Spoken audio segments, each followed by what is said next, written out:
My younger brother secretly sold my $9 million farmhouse for just $3 million. And called me saying, I spent all the money on my girlfriend's business. She needed IT more than you. I immediately canceled my trip and rushed home. But when I arrived, I couldn't hold my laughter because the farmhouse he sold was actually, my younger brother secretly sold my $9 million farmhouse for just $3 million and called me saying, I spent all the money on my girlfriend's business. She needed it more than you. I immediately canceled my trip and rushed home. But when I arrived, I just smiled because the farmhouse he sold was actually, I never thought I'd return to Grandfather Henry's farm like this. But life has a way of dragging you back to places you never planned on seeing again, especially when betrayal forces your hand. The call came on a Tuesday afternoon, just as I was finishing up a research report on sustainable irrigation techniques in my Denver office. My phone buzzed, and I almost ignored it until I saw the name, Liam. We hadn't talked much in the past few years. He was always chasing his next business idea, and I was too buried in my work to get involved in family matters. But something in my gut told me to answer. Natalie. Liam's voice was too smug, too casual. I figure I should let you know I sold the farm. For a moment I thought I misheard. You what? The farm, Grandpa's farm, got $900,000 for it. He said like it was just another deal, not the place where we spent our childhood summers, where Grandfather Henry built his entire life's work. My grip on the phone tightened. You sold it, without even talking to me?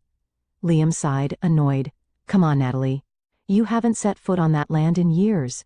You're too busy with your scientist life in Denver. The farm was just sitting there collecting dust. My chest burned with anger. You had no right to do that, Liam. He laughed. A sharp, careless sound. Actually, I did. I was named executor. That means I get to make the calls. I could barely process the words. Where's the money? There was a pause, then a chuckle. I spent it. I went cold. What do you mean you spent it? My girlfriend Olivia, her business needed a boost, Liam said, as if that explained everything. She had this amazing investment opportunity, and she needed funds fast. I helped her out. I felt like the air had been knocked from my lungs. You sold our grandfather's farm for half of its real value and blew the money on Olivia's business? She needed it more than you, Liam shot back, defensive now. You don't need the money, Natalie. You have your career, your fancy research projects. What do you care about an old farm? I ended the call without another word. I didn't trust myself to speak.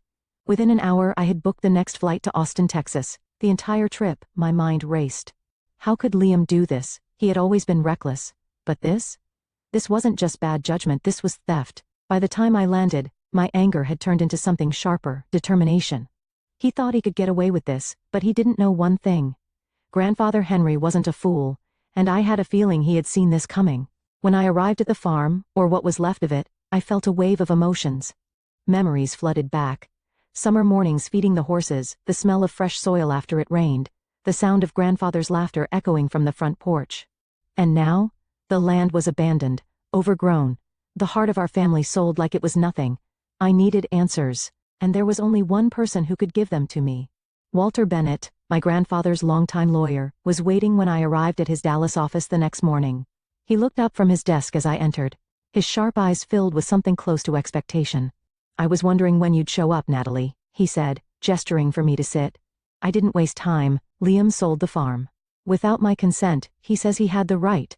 Walter sighed, tapping his fingers against a thick folder on his desk. Yes.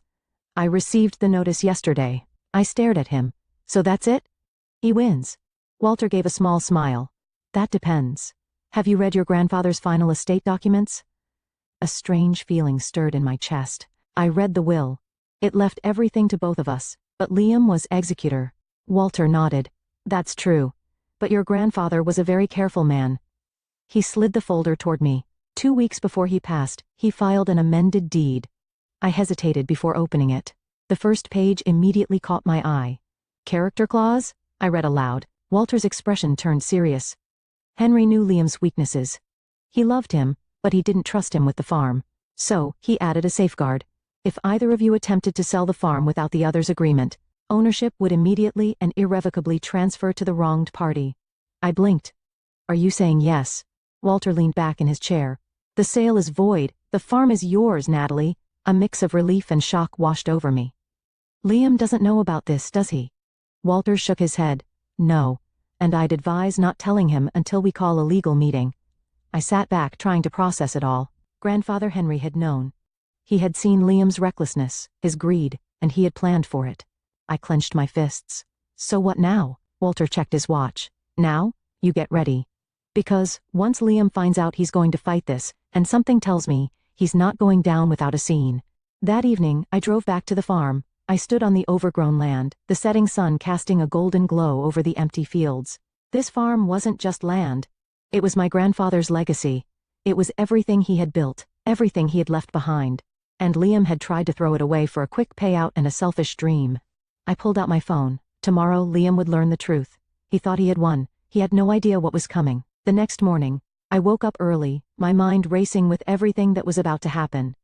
Liam had no idea that his so-called victory was about to collapse right in front of him, and knowing my brother, he wasn't going to take it well. By 10 a.m., I was sitting across from Walter Bennett in his office. He had already arranged a legal meeting, ensuring Liam and his lawyer would be present. I could tell Walter had seen plenty of messy family disputes in his career, but this was personal. Liam arrived 20 minutes late, of course. He strolled in like he owned the place, dressed in an expensive suit that he probably paid for with money he had no right to touch. Olivia followed behind him, her expression set in boredom, clearly annoyed at having to be here. His lawyer, a nervous-looking man barely out of law school, shuffled in behind them, looking overwhelmed. Liam smirked the second he saw me. Wow, Natalie. Didn't think you'd care enough to show up? I ignored the jab and gestured toward the empty chair across from me. Sit down. Liam flopped into the chair with an exaggerated sigh. Let's make this quick. I've got better things to do. Walter cleared his throat, ignoring the attitude. Liam, I assume you're aware that Natalie has concerns regarding the sale of your grandfather's farm. Liam rolled his eyes, leaning back. We've been over this. I was the executor. I had every legal right to sell the property. Walter calmly slid a document across the table. Actually, you didn't. Liam frowned but picked it up. As his eyes scanned the words, his smug expression faded. The arrogance drained from his face and his hands tightened around the paper. For the first time, I saw something I hadn't seen in years, real fear. What is this? His voice wasn't as confident anymore. Walter steepled his fingers. That is the amended deed your grandfather filed 2 weeks before his passing. It contains a character clause stating that if one of his grandchildren attempted to sell the farm without the other's consent, ownership would automatically and irrevocably transfer to the wronged party. Liam's face paled. No, that can't be right. Oh, but it is, I said, my voice steady. The moment you signed that sale agreement, you lost everything. The farm belongs to me now. Liam slammed the document on the table. This is a setup, he snapped. Grandpa wouldn't do this to me. Walter remained calm. Henry Carter knew his grandchildren well, Liam. He knew Natalie would protect the farm, and he knew you, well, let's just say he anticipated your actions. Liam turned to his lawyer, his voice frantic. Do something. The young man shifted in his seat uncomfortably. Legally speaking, the amendment is binding. The sale is void. Olivia crossed her arms, her voice sharp. So, what does that mean? The money is gone. We already spent it. That's your problem, I said, my tone icy cold. Liam's face twisted in frustration as he pushed away from the table and stood up. You can't just take everything from me? I met his glare. I didn't take it. You threw it away. A heavy silence stretched through the room. Liam had lost completely. Walter sighed and slid another document forward. There's one more issue. As executor, you had a legal duty to uphold the estate's integrity. By selling the farm without Natalie's consent, you violated those duties. He tapped the paper. Effective immediately, you are removed as executor. Liam stared at the paper like it was a death sentence. You're joking. Nope, I said, leaning forward. I'm in charge now. Olivia suddenly stood, grabbing Liam's arm. Liam, we need to go. Liam was frozen in place, still staring at the document. I knew what was going through his mind. He had lost everything. The farm, the money, the control. Walter wasn't done. He picked up another file. One last thing, since the sale is void, that means you owe the estate every single dollar you receive from it. Liam visibly swallowed. I don't have the money. I leaned back in my chair. Then we have a problem, don't we? Olivia, clearly furious, yanked on Liam's arm again. Liam, we're leaving. But before they could reach the door, Walter spoke one last time. Oh, and Liam? He turned, shoulders tense. Any attempt to challenge this legally will result in a full estate audit. Walter's tone was calm but firm. Which means every single financial transaction you made as executor will be investigated. Liam's jaw clenched. He knew exactly what that meant. Every shady deal, every dollar he had funneled into Olivia's business, exposed. He didn't say another word. He just stormed out, Olivia trailing behind him, her heels clicking angrily against the floor. As the door swung shut behind them, I finally exhaled. It was over. At least, I thought it was. That night, I sat on Grandfather Henry's old porch, staring out at the land, the cool Texas air settling around me. I should have felt relief, but something nagged at me. Liam was reckless. But he wasn't stupid. He had to know this was a possibility. He had to know Grandfather Henry would have planned for this. Then why was he so desperate? My phone buzzed. A text from Liam. "We need to talk." I stared at the message, my stomach twisting. This wasn't over. I stared at Liam's message for a long time. "We need to talk." A part of me wanted to ignore it. I had won. The farm was legally mine, and Liam had lost every ounce of control. But I knew my brother. He didn't just walk away, not without a backup plan. Finally I replied, "Meet me at the farmhouse, 1 hour." By the time I arrived, the sky had darkened, and the air smelled of damp earth, the kind of scent that always came before a storm. The land stretched out in front of me, the fences still broken, the crops overgrown. This place had been abandoned for too long. Liam pulled up in his SUV 10 minutes late, his headlights cutting through the shadows. He got out slowly, looking different this time, tired, nervous. Olivia wasn't with him. For once, it was just the two of us. He shoved his hands into his pockets, avoiding my eyes. "You got what you wanted." I leaned against the porch railing. "Did I?" Liam let out a bitter laugh. "Spare me the lecture, Natalie. You think you're the hero in all this." He gestured at the land. "You left. You had your career, your research, your perfect life. I was the one who stayed. I was the one who took care of everything." I tilted my head, watching him carefully. "You didn't take care of anything, Liam. You sold Grandfather's farm for a quick payday and burned through the money like it was nothing."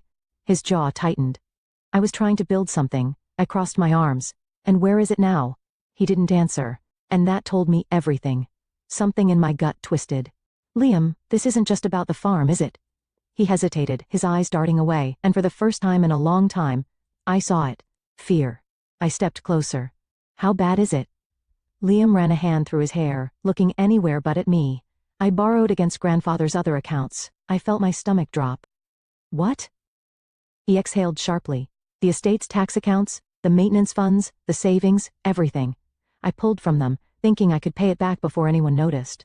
His voice cracked. "But the investment tanked, the developer went bankrupt. And now," he let out a hollow laugh, "now it's gone." I felt physically sick. "How much?" His voice barely rose above a whisper. $7.50 $0. The world tilted for a second. I pressed my fingers against my forehead, forcing myself to think. "So, that's why you were so desperate to sell the farm?" Liam nodded, looking miserable. "I thought I could fix it before anyone found out." I closed my eyes. "And Olivia?" His laugh was humorless. "She left, took what little she could, and ran the second she realized there was nothing left." A long silence stretched between us. I should have walked away. I should have told Liam this was his mess to fix. But then I thought of Grandfather Henry, of the way he had always believed in second chances. And despite everything, Liam was still my brother. I pulled out my phone and dialed Walter. He answered on the second ring. "I need to see you," I said. "Now." An hour later, Liam and I sat in Walter's office. Walter, unshaken as always, didn't seem surprised when I told him everything. Instead, he opened a drawer and pulled out a thick folder. "Your grandfather knew this was a possibility," Walter said, sliding the file toward me. "So, he planned for it." I flipped through the pages, my heart racing. Insurance policies, financial safeguards, legal contingencies, things Grandfather Henry had set up long before he passed. Walter tapped one document. "This is an insurance policy covering unauthorized estate investments. If triggered, it allows for recovery of up to $800,000. Liam let out a breath like he'd been punched. "So, we're covered?" Walter's gaze hardened. "Not exactly." "There are conditions." Liam braced himself. "Of course there are." Walter leaned forward. "First, you must sign an official admission of wrongdoing. That means formally acknowledging your misuse of estate funds." Liam stiffened. "And if I don't," Walter's face didn't change, "then Natalie will have no choice but to file a legal claim against you, which would trigger a full forensic audit of the estate's finances." He paused. "Given the evidence, it's likely you'd be charged with fraud." Liam's face strained of color. "Fraud?" "Yes," Walter said simply, "and that would mean prison time." Liam's hand shook slightly as he wiped it over his face. "And the other conditions?" Walter folded his hands. "You will be required to attend financial counseling at your own expense. And you will have no further involvement in the estate, ever." Liam turned to me. His voice wasn't angry anymore. It was almost pleading. "And you're okay with this?" I held his gaze. I don't want to see you in prison, Liam.